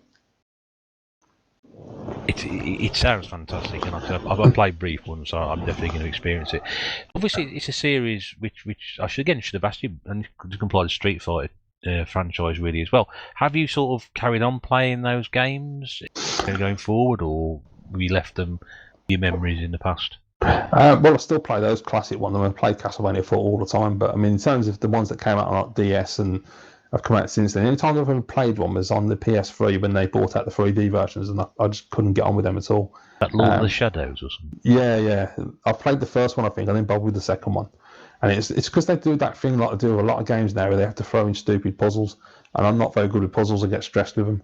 So, I end up just sitting there going, what the fucking hell do I do with this? So I always have to go on YouTube in the end and find out. Oh dear. What about Street Fighter? Have you followed that franchise through as well with the current generation? I missed. It's weird, with Street Fighter, because I loved it on the Super Nintendo, and then the PS1 era, they had. I never played the Alpha games, so I didn't know that was out. And my friends got into the EX games, which were the 3D weird polygon-looking ones. I absolutely hate them; they're bloody terrible. And they used to play them every single time I go around their flat. They'd be having a game of that. And then there was like the later ones that came out, like Third Strike. I never played any of those, and I didn't really play Street Fighter until I think it was Street Fighter 4 was that PS3 and 360. I think it was, wasn't it? Yes, I think it. Yeah. And I hated that. I didn't like it at all. I thought all the new characters were really dumb. It just doesn't feel the same as it did back then. It hasn't got that same. I don't know. It's just missing something compared to the original arcade and the console versions. So I've not even touched number 5 or the Street Fighter X Tekkens and all of those type of games. Plus the controllers are shit and all. You can't play Street Fighter with a PlayStation controller or an Xbox controller.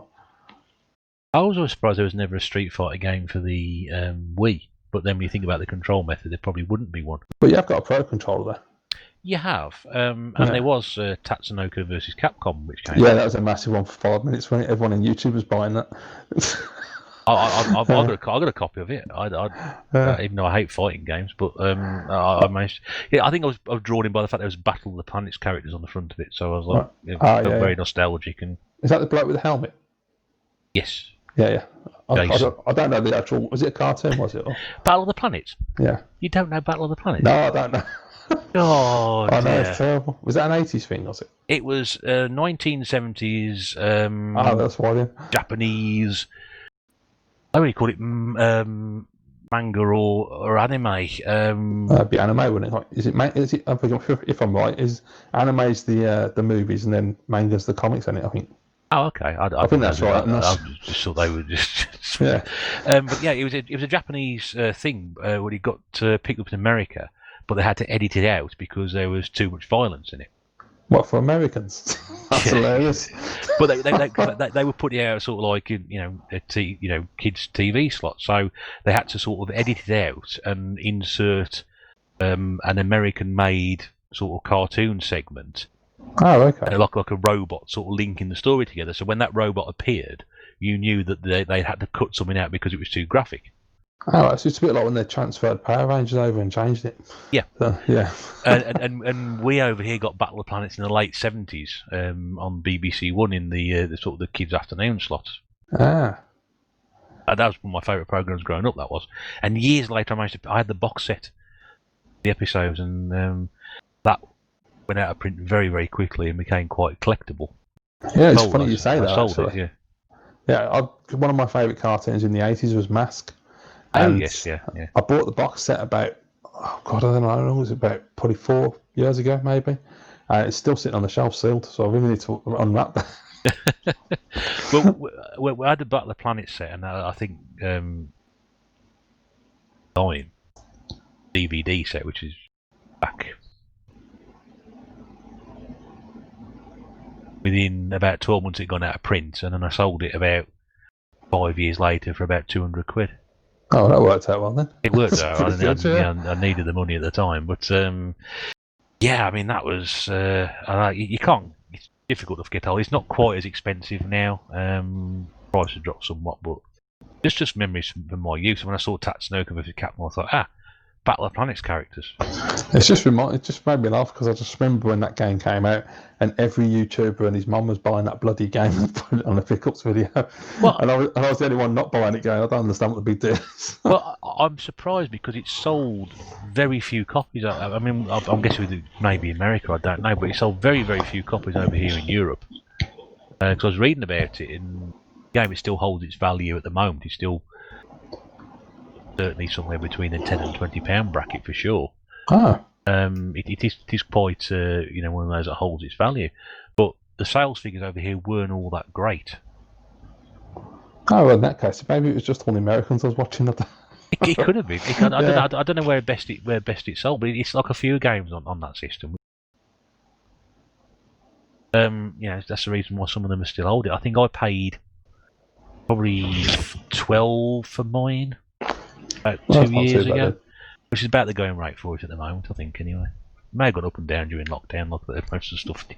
Yeah, exactly. Yeah. So those first two games, we've got Street Fighter 2 Turbo on the Super Nintendo, and also on the Super Nintendo, we've got Super Castlevania 4.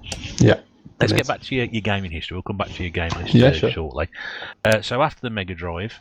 Yeah, it was 1997, which was the PlayStation. Which is the same year I got mine as well. when about? Do you remember when you got it? Well, I started working August 97 that year, so it probably would have been towards the end of 1997, I'm guessing. Yeah, I only found out about mine a few years ago. I was going through my diary and I actually put a video on my channel because I just couldn't remember when I got a PlayStation or even why I bought a PlayStation. And I found a diary entry in 1997 when I went to town, like Birmingham City Centre, and I picked one up. I can't remember if it was HMV I got it from, which was in the Pavilion. I think I got mine from Comet. Oh, okay. Yeah, they've gone and all, aren't they? They're not there anymore. All nostalgic. I know, yeah. Rumbelows, Comet, all the big ones. Oh, that's it. All parts of my youth got Tandy, yeah. I used to be Tandy in my local town. Yeah, there's one in Solihull. I remember it got tucked up the corner. It's a pub now, where they were Tandy used to be. It's a pub, yeah. Jesus Christ. So, yeah, PlayStation 1, what attracted you to pick one of those up? Honestly, to be honest, I don't remember, but I've got a feeling it was that my mate Martin had one before me, and I was probably just playing it around his. So I remember playing like Siphon Filter on his one, because he was obsessed with that game. And that's the only reason I can think of that I got one, because I really struggle to remember the reason why. Because even in my diary, I don't think there's any entries that explain the reason why. Because knowing me, I mean, it was 1997, At that point, I was doing like shit jobs. I was working in factories and stuff, and just not working in a factory was a shit job. I just mean the jobs I was doing was shit.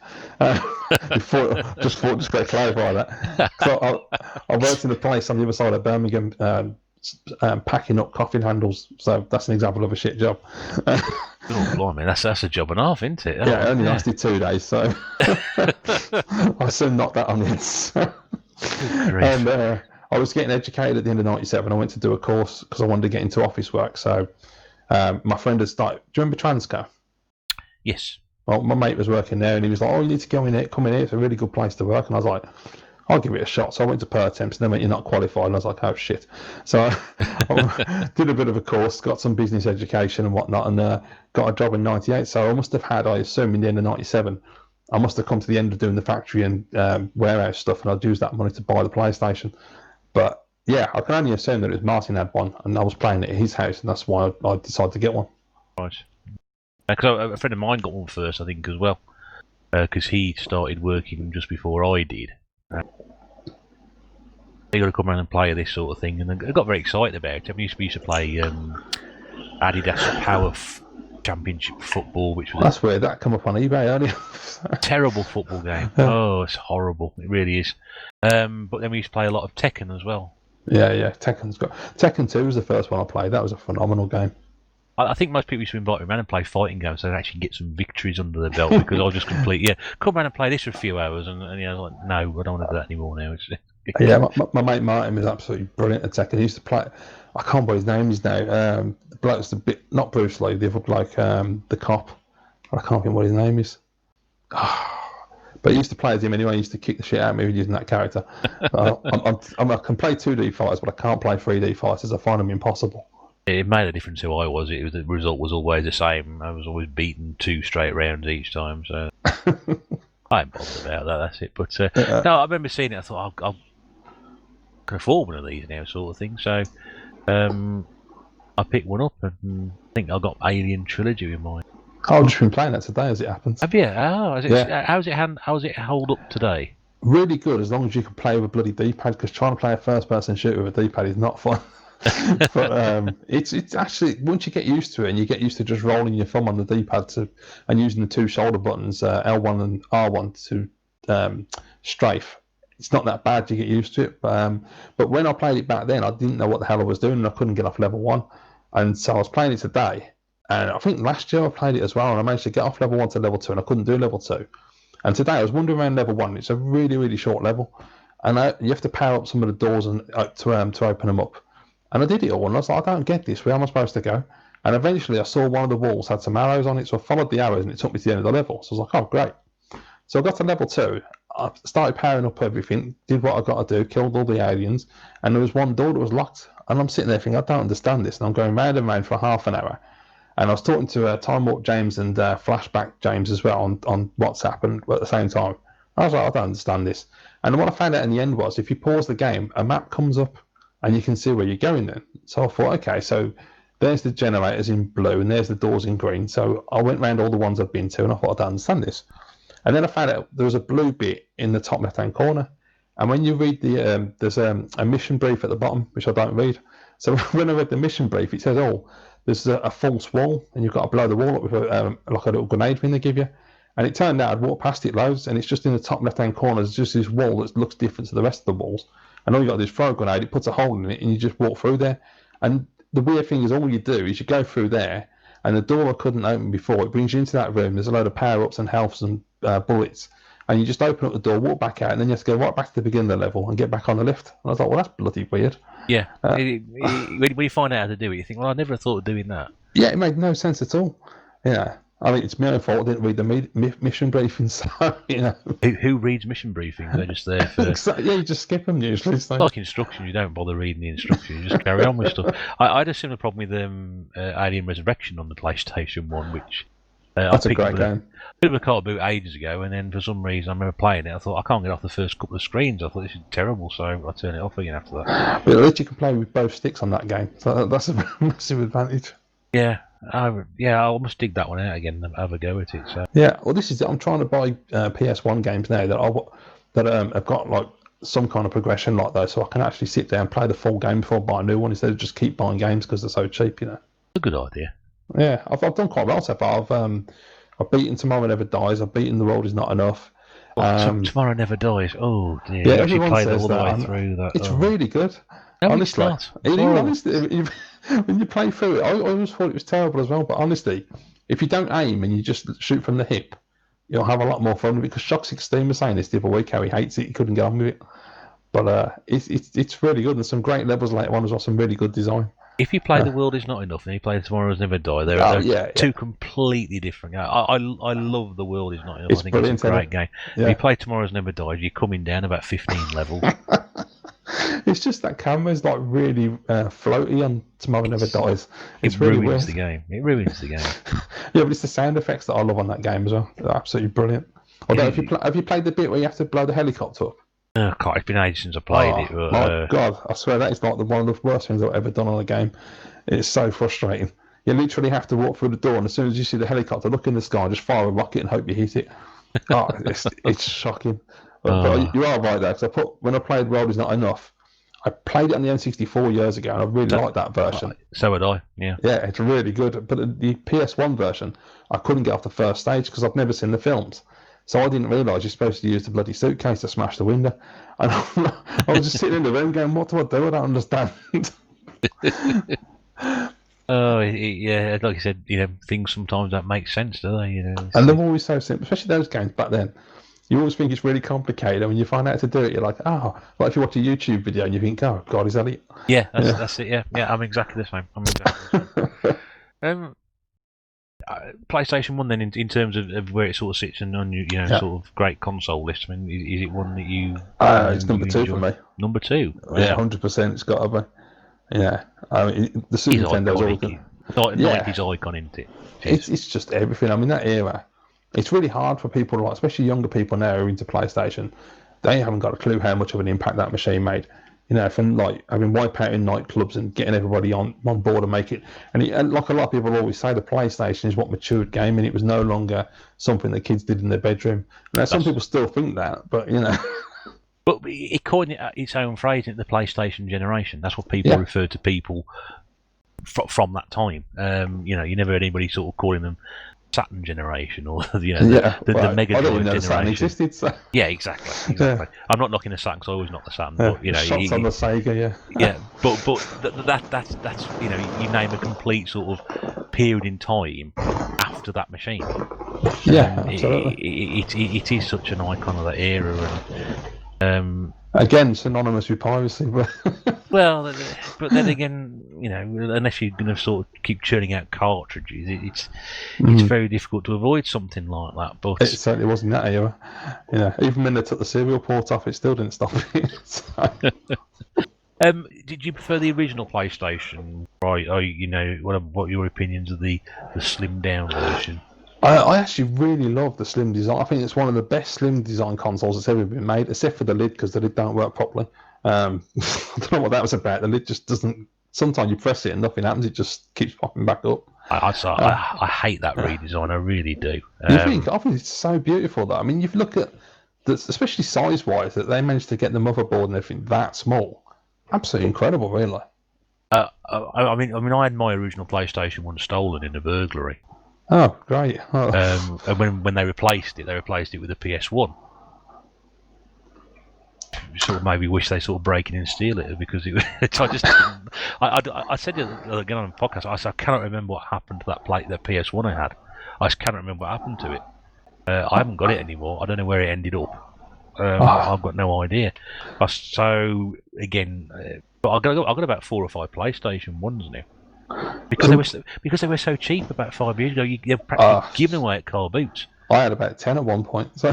Yeah, but you literally have every single table, and there was one on there. I was getting it for 50p a few years back. Yeah. And now people are starting to collect for it again. And of course, it's got a big library of games for it.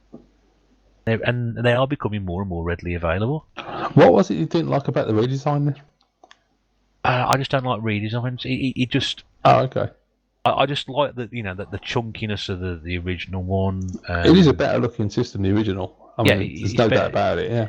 better looking. I just don't, if someone's redesigned or re-slimmed something for a reason, they've taken something out of it, which I think in this case it was the battery pack, wasn't it? Or Yeah, you got power the power supply now. You got the big brick thing instead, yeah. Yeah, it's like PlayStation's, slim versions of the 2 and 3. I've got a slim version of PlayStation 3.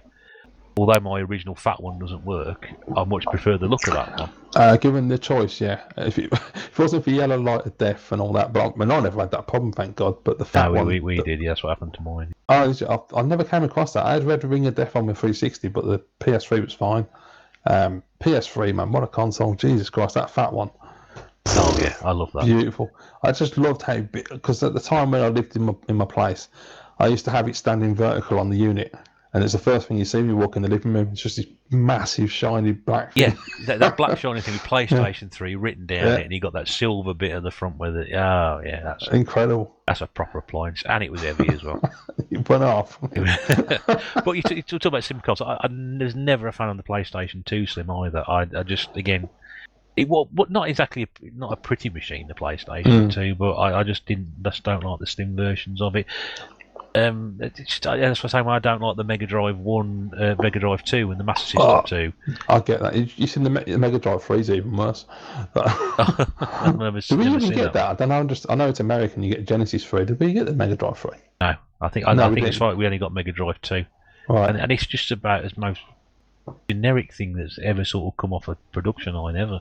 I don't know. I can like the red buttons, but yeah, I mean, design-wise, the first one looks like a piece of audio equipment. It looks beautiful. Yeah. I'm no art expert, but that's why I don't like the NES, because it just looks like a grey hunk of plastic. Yeah. It's just horrible. And the Master System 1, for some reason. Oh, I love that console. I love that console. I love that I love the original design. It looks completely wrong, but it looks so good at the same time. So when they brought out the Master System 2, basically the Mega Drive 2, which is just a colour buttons on it. Toy on it. It's crap. The Model 1. I think the Model 1, the best thing is that because you've got this long rectangular black box, but it's got the red bit to accent it, and then you've got, when you look closer, you've got all the edges and the different shapes. It's not just a flat piece of plastic. Yeah, beautiful machine, that one is. And it looks a lot heavier than it actually is. It's one of the lightest consoles you could pick up. To be honest with you. Yeah. Oh, yeah. That's another subject in itself. Good-looking consoles. Yeah, that's the thing that's missing nowadays with a lot of them, to be honest. Well, they are just sort of generic boxes, either black, grey, or white, or whatever. It's like the PlayStation 1 has got that big sort of disc lid on the top of it. It's still, even 25 years later, it still looks good. It's still a great design. It is. Yeah. I'm looking at one right now, and it's. I like it. On the right hand side and the left hand side, I don't know if it's vents or what it is, but like those ridges. Yes. It's such a nice design. That is the whole thing. The whole layout. I mean, even the one I've got is I don't know if it's a 9000. I'm not so sure, but it's one that's got the reset button on it. So you got the 3 buttons instead, and it's like I'm looking. I've got 3 buttons on it. Yeah. Absolutely stunning. I mean, even the action when you lift the lid, when you press the button, the lid just and it just rises. Yeah, absolutely fancy. And another thing with consoles as well, especially from PlayStation onwards, was the boot up screen and the music. And when you boot up that PlayStation, it's like one of the most iconic things ever. Yes, you're absolutely right, and I think people forget those sort of things didn't exist before then. So plug something in, turn it on, and that was it. But with these, you've got to load in. Effort had gone into sort of doing that, and the whole. Yeah. Anyway, listen, you can fuse on that for hours. It's brilliant. Oh yeah. So I would say, from a good-looking console, we move on to something which is perhaps. I know you don't like this, do you? I don't know. Go on, what is it? It's a Nintendo 64. Right. Oh, I love the machine, but I really honestly think that something happened. Again, just the design of the whole thing, not just the console, which has got a quirkiness about it. I'll give it that. But it looks like it's sort of 2 or 3 consoles meshed into one. But one thing I do not like about the N64 is the controller. You see, I don't understand people who don't like that controller, because to me it's one of the greatest controllers ever been designed. But that is what people say. They're either like Yeah. me and say they don't like it, or they like you and say it's the best controller ever. There's It's no incredible. sort of like it's all right. Well, a lot of people don't hold the controller properly for a start. They don't understand how to hold it. They always hold it like a traditional controller instead of the left hand on the centre prong with the trigger where you're supposed to hold it. The left hand should be in the centre. Yeah, and Not where the D-pad is. That's it. Yeah, hold it in the centre with your thumb on the stick and your finger on the trigger, and then the yellow buttons on the right hand side you hold with the right hand and use that for your camera. That's the correct way to hold it. It just doesn't feel right. Oh, it feels so good in the hand. It feels I should be holding the left bit with the left, the left set. Yeah, with my left just hand. not right. I think. And then you wonder why you can't reach the stick in the middle because it's yeah. Anyway. But also you can put the rumble pack in it and everything, and the memory pack. It's so cool. Oh, I mean, we didn't mention that about the DualShock on the PlayStation when that came out. As well, but I mean, even adding sort of like the vibration function to controllers. I always associate that with the case or not, I don't know, but I like the N64. There are just a few aesthetic problems I have with it. I think it's quite a nice looking. So I like the fact it's got rounded edges on the front, and you got the most important thing. You got 4 controller ports, which was brilliant. Which we never had before. Then I mean, you could buy taps in as a play. I've got a PlayStation multi-tap, and I think obviously with the Mega Drive, some of the Codemaster cartridges, J carts, which had extra ports added on, so you could play like micro machines on there. I think it was the first console with 4 ports on, wasn't it? I was going to say, because going back to like the Spectrum, they used to have the Kempston thing, and now you could plug it in as well. Yeah. So yeah, I mean, this is the thing. It's like the evolution. Like with the Super Nintendo, you got 6 buttons, then the Mega Drive got a 6-button pad. Then you got the PlayStation that added shitloads of buttons, and then then you had upgrades in terms of the N64 having 4 ports, which was an absolute genius move. I think the biggest problem with the N64 is the power pack. I mean, that thing is just ridiculous. Oh, I don't know. I think there's a nice sort of sort of sounds and things. There's a nice sound. It's just massive. Back, again, I'm not sure whether it needs to be quite as big as that. Yeah. But the design though is really clever in terms of like the jumper pack in the front where you can put the 4 meg upgrade, and they actually put a lot of thought into the machine.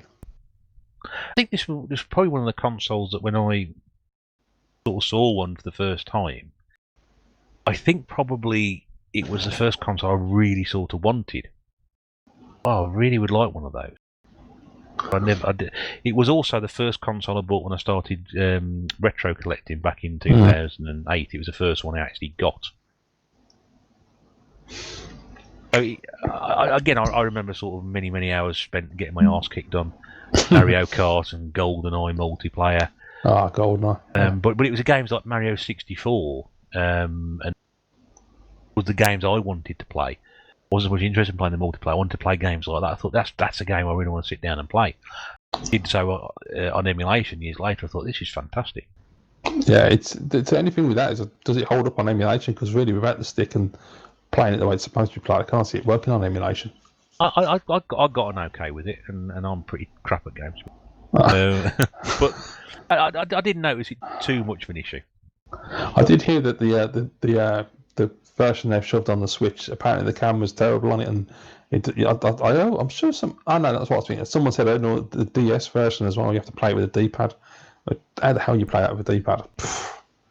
Yeah. Yeah, but I only had the N64 very briefly. This was the weird thing, because as I got the PlayStation in 97, and then I pre-ordered the PlayStation 2 probably in 99, I would have thought, because it came out in 2000.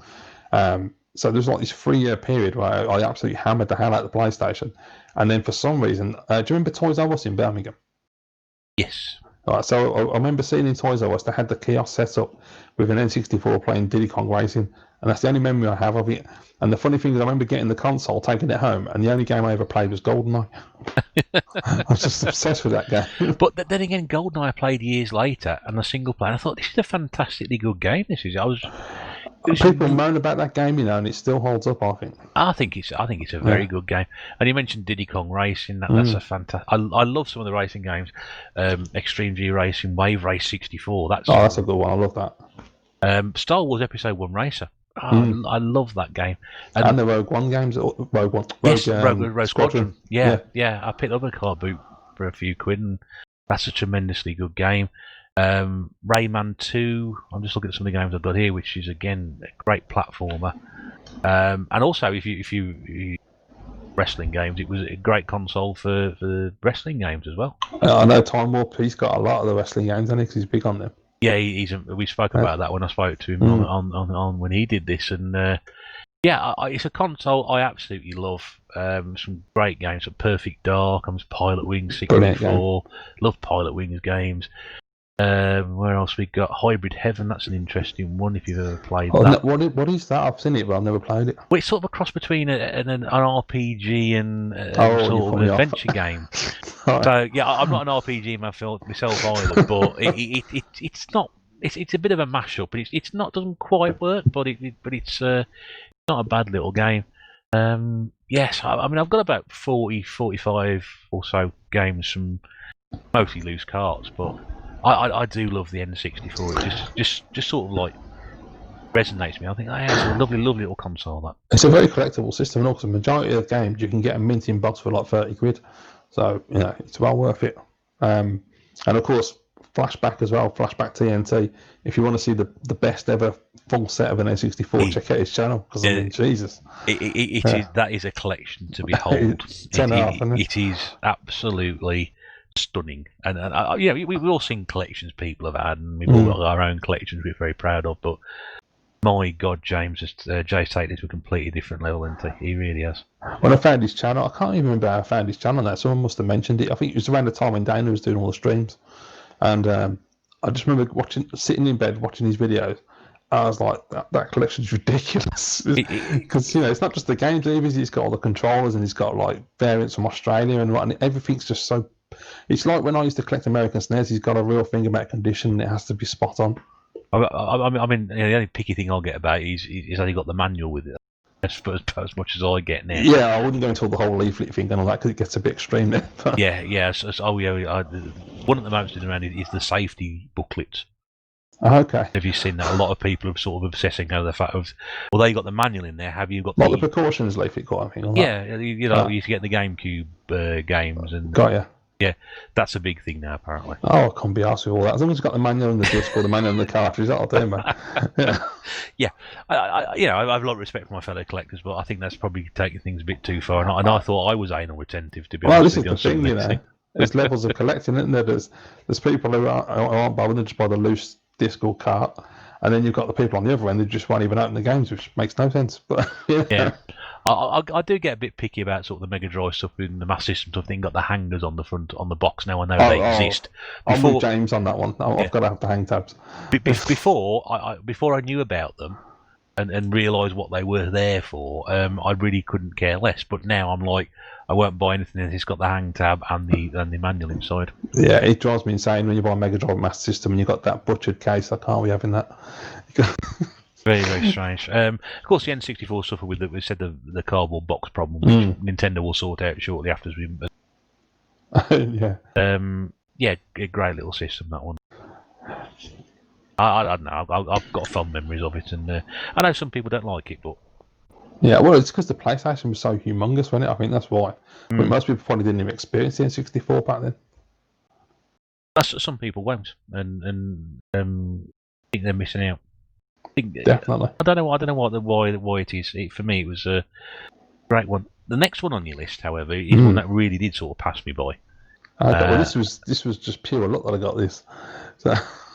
And I'm not sure why it passed me by at the time, but I'm guessing that because the whole market has sort of shifted elsewhere. Yeah. Sort of got left behind, which is a bit of a shame because a lot of people who do like this system talk about it a great deal and talking about. The Sega Dreamcast. So this was the system that I. How well do you know Solihull? To be honest, last time I went to Solihull was probably about 7 years ago for a job interview. Oh, okay. I didn't get it. So. I don't know if it was still there then, but do you remember where Argus was? I don't think I ventured that far in. I think I went to a hotel for an interview. So. Oh, okay. And it wasn't an interview. I just wasn't going to a hotel in Solihull to meet somebody. Obviously, no, I'm just going for an interview. Right, because I used to work in Solihull, you see, for Transco.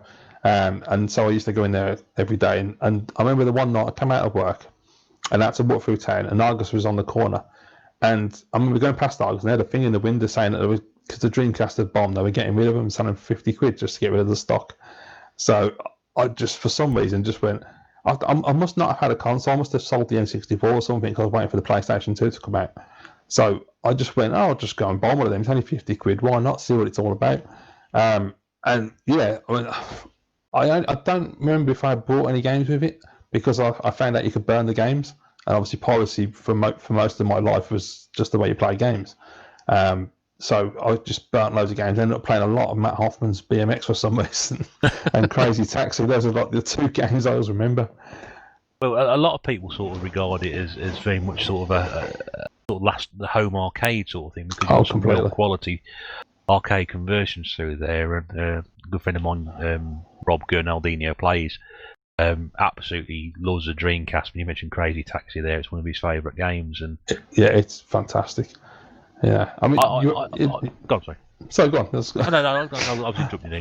No, I was just going to agree with you. I was going to say it is essentially just an arcade machine, isn't it? I mean, it's just one of the best machines ever made, really. Yeah, it's a noisy little thing. I'll give it that. Yeah, true. When I first put mine on, I thought there's something wrong with this. But again, I've acquired how many? 3, 4 of these things now. I've got a really nice boxed one as well, which is good because I don't usually have a lot of box stuff. And they're going up in price now, and all. So. They are. I'm quite surprised by how much they're going up by. And yeah, it's one I've not put any time into, so I don't think I fully appreciated the quality of games on display. But I think again, although I am a Sega fan, I would probably put myself Sega fan ahead of Nintendo because I'm more for the games rather than the systems. And it's a system I'm not really given a lot of time to, which is quite surprising, really. I'd recommend doing it because there's some incredible games on that machine. There's a game called Confidential Mission. If you like light gun games, it's absolutely superb. I've got my favourite game on there is Metropolis Street Racer. Yeah, Project Gotham, great game. Which is what that is, and I got that for a £5 in Game Station in Birmingham, I think it was. That was next to the Odeon, wasn't it? That's right. Yeah, because they had the 2 levels where you could go downstairs to the retro section. Well, I must have got this probably around about the time that they were getting rid of that, because I also picked up Conquer Live and Reloaded at the same time on the Xbox. Oh, nice. And they paid £5 each, I think it was, for both those games. Well, that works out well. yeah, it does work out very well. I remember thinking, God, I didn't make Dreamcast game. It was probably just after I started collecting the retro stuff, so it's got to be sort of going towards the end of the 2000s. Got to be. But yeah, it just surprised seeing a Dreamcast game out of it. You don't see many. I mean, these aren't the sort of things that end up in charity shops. And where I am now, you don't see anything but PS2 and then everything above. Yeah. You don't really see retro anymore, it's all gone. It has done. It's very rare, even rare to sort of come across something like that, a car boot, really. So it's specialist collections and the usual eBay. Yeah. I used to go to car boot all the time, and then I can't remember the last time I went to one, but years ago they got to a point where people stopped putting their stuff out, and I was going up to people and they were quoting eBay at me, and I was like, I can't be bothered then.